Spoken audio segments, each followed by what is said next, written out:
Welcome, Harri, to Metallarium Pages. It's a great pleasure to talk with you about Hooded Menace, this new album, Lacrimose Monuments of Obscuration, and more things related to the metal world in general. So we started by asking, how are you doing today? How is the band during the last couple years? Or 3 years, because your previous album, The Tritonius Bell, was released in 2021. Well, yeah, the previous years has been mostly writing songs and recording them.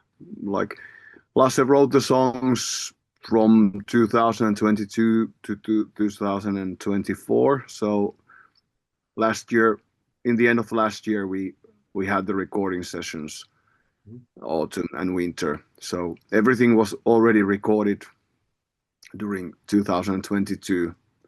2024, I mean, 2024, and Mm. this year has been mostly mixing and mastering and preparing stuff for the production. Mm. Okay, okay. So now this is mostly your second album that you're working, for example, with the cover artist that is in this one. It is West Wisconsin. The West Wisconsin is working for the second time with you. So why is selected the option to work again with West Wisconsin?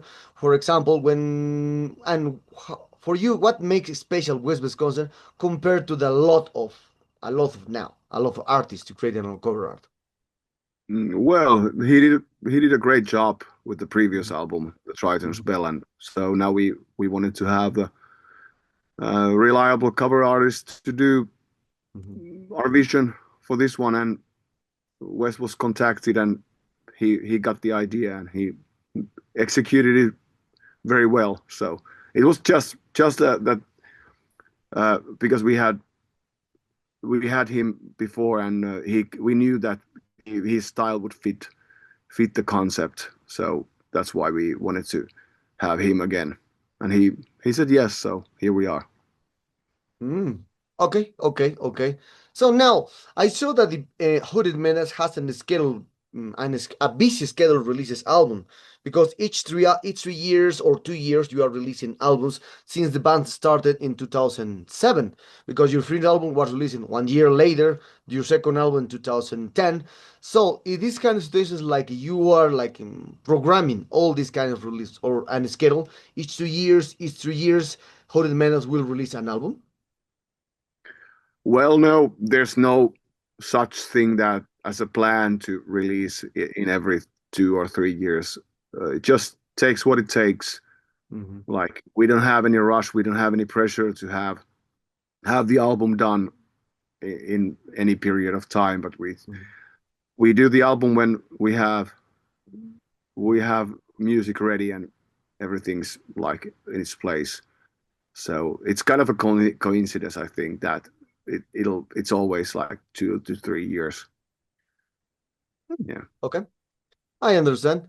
Now the band has two, three, four. The band has more than 6 albums in your career. In more than in 2 years will be just 20 years of existence. And now, so perhaps for these upcoming 20 years, the first 20 years you will prepare something. And for what kind of plans do you have for the first 20 years in 2 years? Well, to be honest, nothing. It's like it's probably some new songs are being are gonna be written Mhm, within the next 2 years, but like we don't have anything ready yet. So who knows? It may take shorter or longer period of time mhm, to have another album out, or if we even have the album out anymore. Who knows? Because we don't have anything ready, and as we don't do any gigs anymore. We haven't been playing live since 2018. mhm. I doubt that there will be any like celebration. I don't know. Maybe we get some ideas of some 20 years. Yeah, I was saying that we probably don't have any. I don't know if we have any 20th anniversary celebrations going on in 2 years because we haven't been playing live since 2018. So like I doubt that there will be any special gigs or anything like that because we don't play gigs anymore. But like, who knows? 2 years, it's it comes soon, but 2 years is always 2 years. Anything can happen. Yep. Yeah. Yep. And with this topic, yes, you said it that since 2018, Hooded Menace it's not playing live shows. So why the band decides not playing live shows? Is any special reason? Perhaps jobs travel around the world. Who knows? It's basically because Lasse, the main guy of the band, the soul songwriter, and the founder of the band, he kind of got tired of all that things. He was never into the live playing like in Mhm. general. And when the band started, it was Lasse and on the second album also Pekka, drummer. Mhm. So it wasn't a live band in the beginning. So, but it was. I think it was because so many people asked and kept on asking who the Menace to play live that he eventually agreed to do that. But throughout the years, he kind of started to realize that it wasn't his thing. Like he kind of he wants to write music, he wants to make albums Mhm. as perfect as possible, but he's not. He doesn't like being there out there, get it like being on stage, or he doesn't enjoy playing live Okay. that much. So it's kind of a he got tired of sick of that, and we decided because we had like 2 or 3 years pretty hard, pretty Mhm. much of touring and playing gigs all over the like Europe and even United States. So we kind of Mhm. we had our share of that, and Lasse didn't want to do that anymore. Okay. Okay. Interesting. Interesting.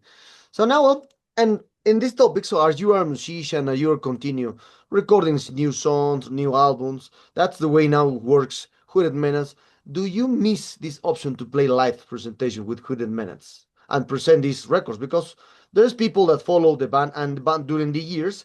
I saw that Hooded Menace growing up with fans, with good reviews, interviews, and more things related.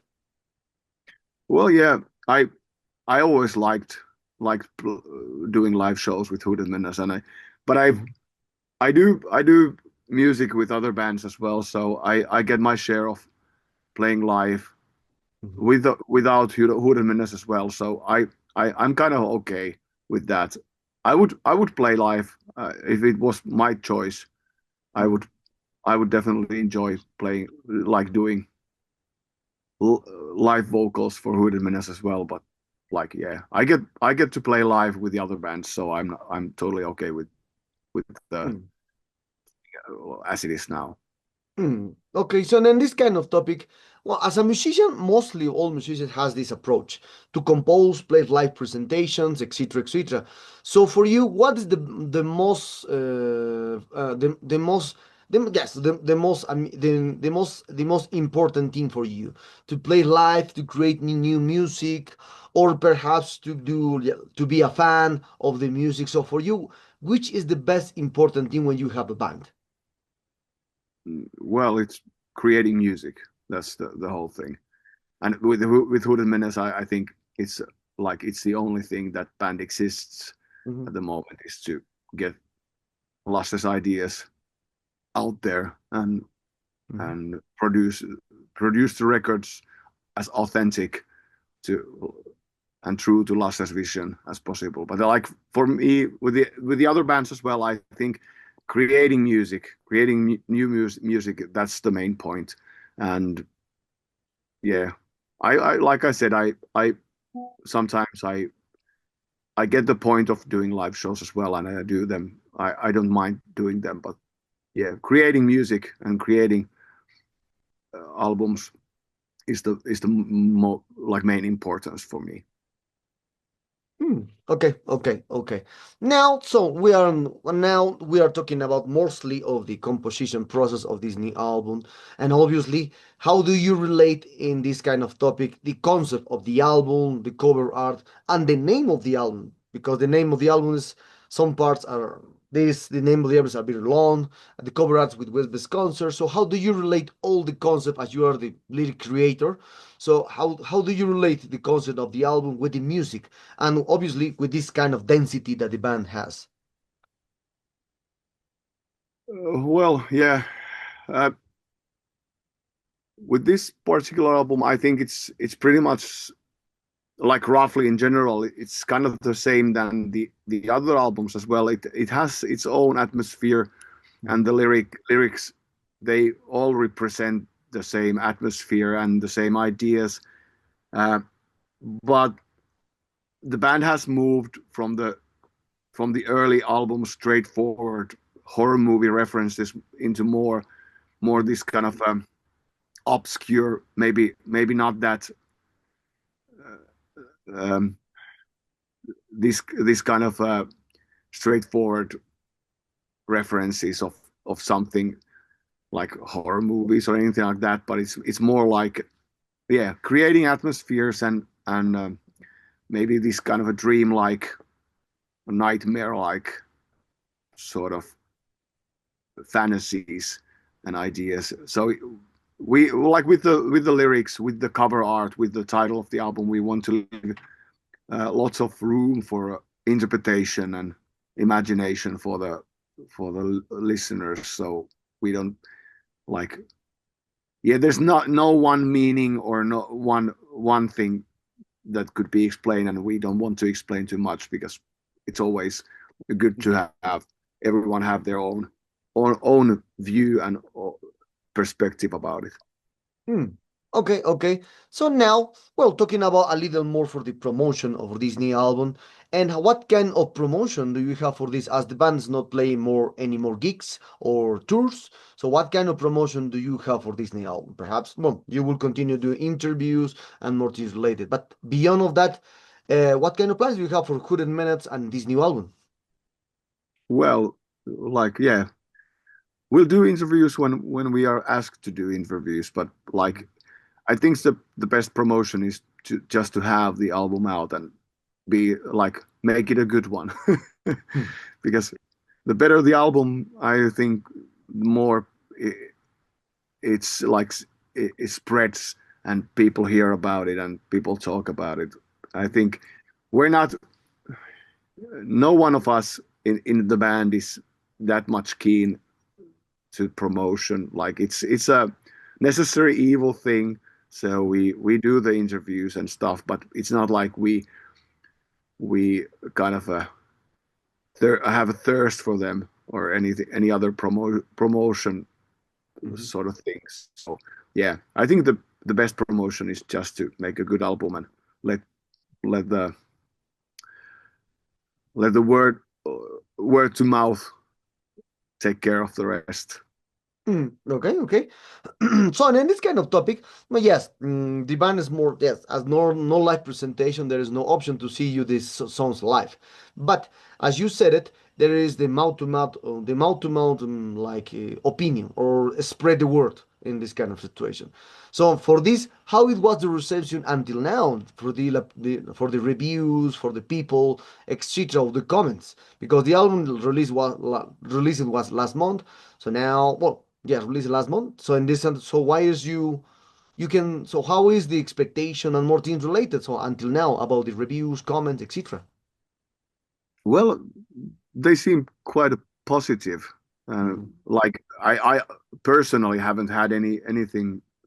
Mhm. No one said anything bad about it, but of course it's like no one says anything bad to your face or dares to say that often. But yeah, lots of positive comments, and people have been like lots of that kind of comments that like people prefer the album, for example, compared to the last one, which they already liked.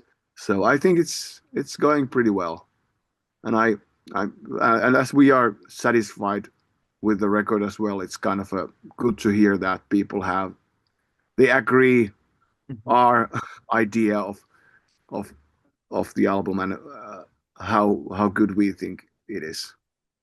Okay, okay. Well, in this kind of topic, so how do you take, for example, a bad review for you? Because some musicians, read the review and take just some aspects of the bad review. But another musicians don't care. If they like, right. If they don't like, right. It's not okay for us. Music is music. All people has the different opinion for one album, for one song. But as you are a creator for the Hooded Man, how do you take, for example, a bad review? Well, I don't. To be honest, I don't care that much if there's a bad review. It's a bad review. I don't like waste too much energy about it. But of course, if I think that I'm more into the bad reviews that actually like hate the Mhm. albums because they're more fun to read. Like if you have the I think the mediocrity, like having sort of meh reaction to anything, that's I don't know. I don't get annoyed by it, but it's more like it's a little bit disappointing that Mhm. if it doesn't like give anything to the listener, be it like excitement or disappointment, but like it's if it's just like bland. So yeah, I prefer really good and really bad reviews in that Hmm. sense.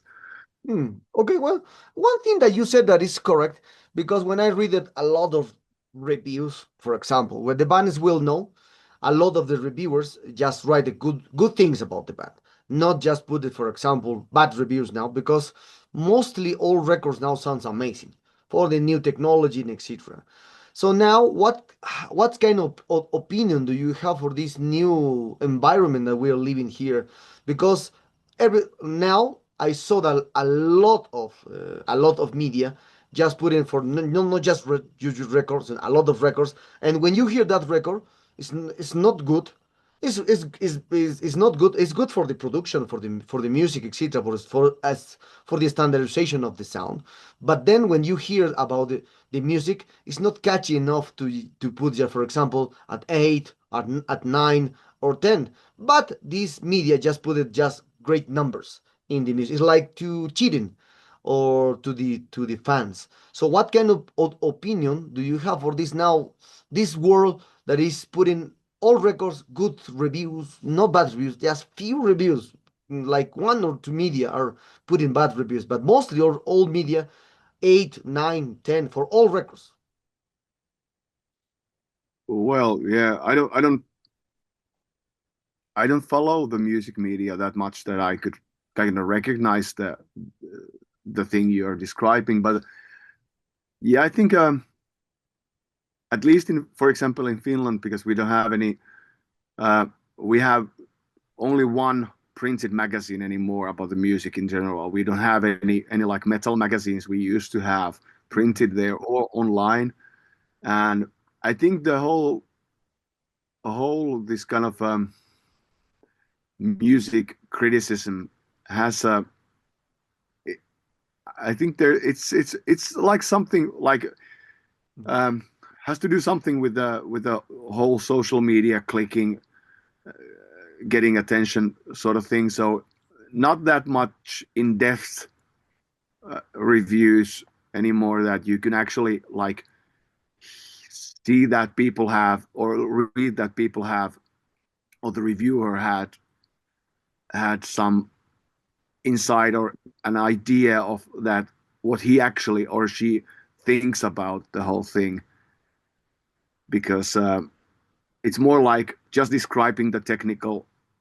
I think that what annoys me the most is just like describing the technical points or like this song and that song and now it goes this way and this way. But I would rather read or hear more of this kind of analytical or even like how it's experienced, how the stuff experienced, not the technicalities, not the production values or anything like that, but more like what how it actually speaks to people and going there like in this age of like mass production of technologically advanced, super polished and like technically perfect albums without any content, without that's I think that's it's it's natural that we get only the technical descriptions of the stuff because we don't have that much soul or content in the music. Like in general, we have lots of good music going on, especially in the underground.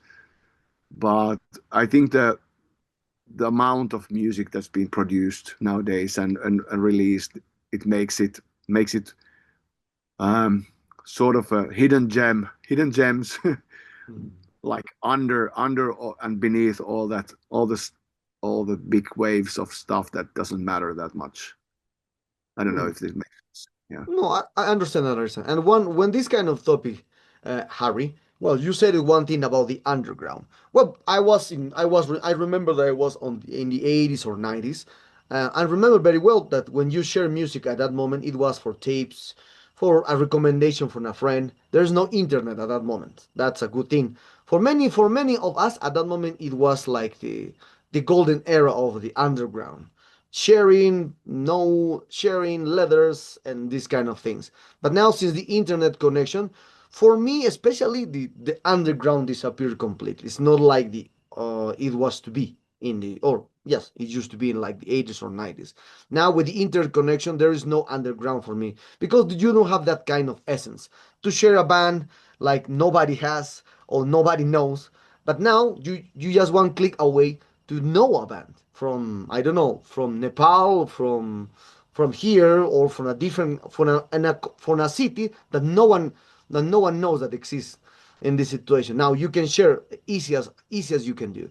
So in this kind of situation, do you think that the underground still has this kind of vibe of the 80s or 90s, or still survive during the years? Because the underground's like, it's like more a concept, a nostalgic thing for people more than 40 years old. Well, yeah.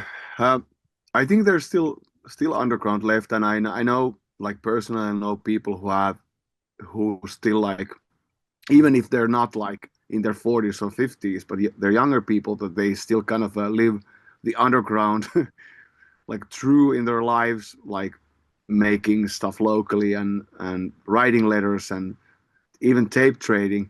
But like I'm not I don't I'm not that kind of person that I stick with one or and leave the other like out. I like now I'm connected to people online and stuff like that. But I think it's more like a mentality, like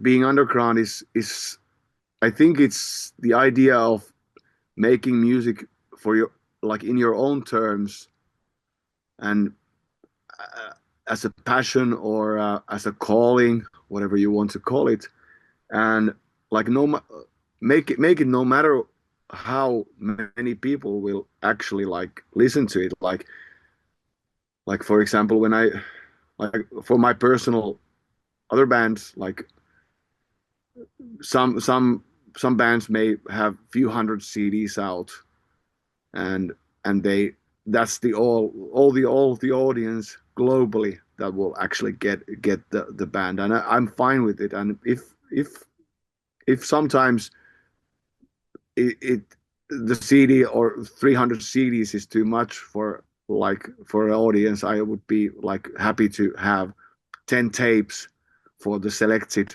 for the chosen ones. And I think that's the underground mentality, like it's not to serve the public. It's not about to like spread as much as possible, but it's more about reaching those few people or like the selected amount of people who actually get what you are doing and being connected to them. Like, and I think that this internet age has also like some good sides of it. We can people can be in contact with each other, and like you can you can reach the right people. You can reach the reach the right 20 people around the globe if you like, if that's the audience that actually like gets what you're doing and likes have something about like to take from it. Mm. Yeah, I think Okay. it's more about mentality, not the technicalities. Mm. Okay, okay, I understand. So, and we are very close to this interview, Harry. And when this kind of topic, so there's, as you said it, there is a lot of bands now. There's very difficult to catch up. Even we are working as a media, but very for us it's very difficult to catch up the new bands and more things related. So we try to do our best to present reviews, news, etc. for the new bands because there's too much now. But in this kind of situation, it's like every weekend we have 40 on 50 releases. I don't know. I think it's more, but just calculating the stuff. And this, what kind of opinion do you have for these overwhelming releases per weekend? Now, why is that? Because I spoke with a lot of old musicians that are well-known bands, and they told that the scene is too saturated. And you can see a lot of musicians say that it's not good to be musician now because there's too much records, too much etc. It's not will not be anymore like the old days. And what kind of opinion do you have? For good, for some people it's bad, and for another people it's good. Well, I think it's bad in the way that many of in that amount of actual products to be produced. I don't think it's very good to have that all that pollution and all that like garbage produced because not that many of that mass is that good. But but if you take that side away, I think it's pretty neutral thing that, like I said about the underground mentality, I think when you do music like for its own sake, for the calling and stuff, I think it doesn't matter if if it gets lost now, like it doesn't get the attention of the week or the month or the year. If it's good music, if it's like true and genuine music, authentic music, I think there will be time that it will be found. So I think it doesn't matter for the actual music. I think that it's just for the listeners. Of course, we lots of good things are hidden, Mhm. like under the this pile of this kind of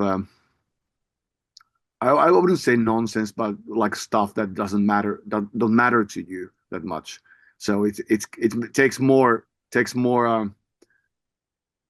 determination to actually find and keep on finding the stuff like hidden in the middle of all that stuff. But Hmm. yeah, with the good music, I don't the good art and music. I think it never will be like totally missed. Maybe someone in 20 years or something finds the stuff. Hmm. If it is now, not now. Yeah. Okay, okay, okay. Well, Harry, we arrived to the sad moment of this interview. I think thank you very much for your time. This new album is a great record from usually Hooded Menace just has an status, creating a great album during this more it will be 18 years now. So congratulations on this new record. So perhaps do you want to add something to your Latin American fans and obviously Metalerium followers?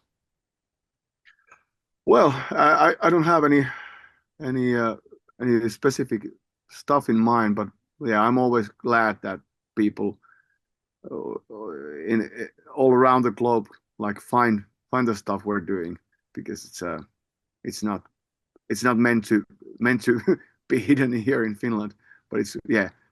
How, we don't play any live shows, but if we played, I would glad to visit some of those your countries in Latin America. I've only been once in Brazil, but not the music place. So I would definitely love to go there again.